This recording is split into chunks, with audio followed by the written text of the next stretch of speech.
Hey guys, this is Comic and today I'm doing a video on will comic books join the NFT craze? So what is NFT? So trying to explain this in layman terms, it is part of cryptocurrency, it's part of blockchain, and it's like if you have a print of Spider-Man and you're the only one who has that print. They can't recopy that original art, you are the owner of that piece, except it's digital, so you're not actually having a printed form of it. It's all digitally made. So that's pretty much what NFT is. And in the most recent months, it's definitely been exploding. I guess because of the authenticity of it, right? So in a market of, let's say, comic books, right? The way something becomes more rare is when A, there's a want for it, and then B, there's not a lot of it, right? If there's a million copies of Spider-Gwen's first appearance, it's going to be worth less. So because this is all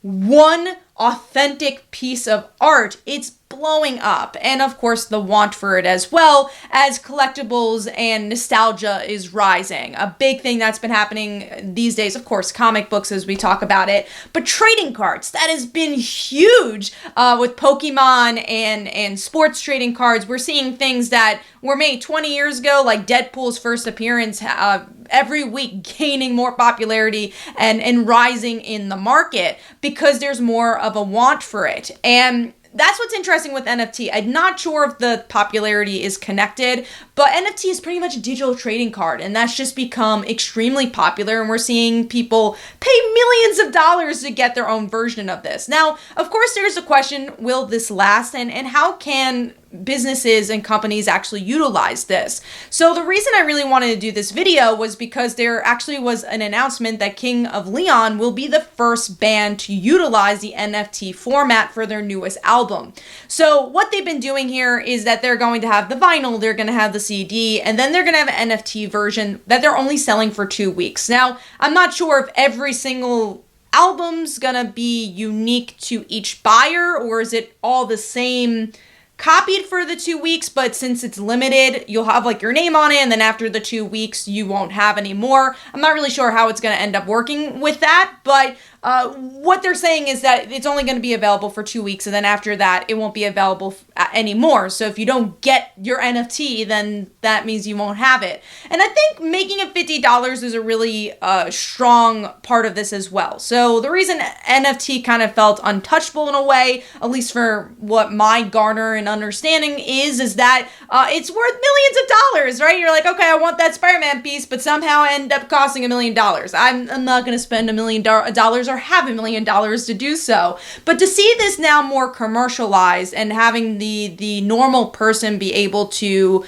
purchase this, I find very interesting. And expanding music in a different way, because it's also interesting from a music perspective where we're getting to see, okay, first, you wanted the physical CD, and then digital audio became more popular to buy music, and then streaming became popular, and then they're like, well, we also like our vinyls because you want to be authentic, and now we're getting this mix of authenticity and digital combined, because it's the idea of you kind of have your own, I don't want to say physical object, but you have your unique object. It's not the same digital version that anyone else can get. But then it's also all in a digital stream. So that's super fascinating. Now, going into the main topic of the video, can comic books utilize this? So a big thing we're seeing is art prints have been utilizing this. I've seen a couple of superhero stuff here and there. The thumbnail is actually a Spider-Man NFT.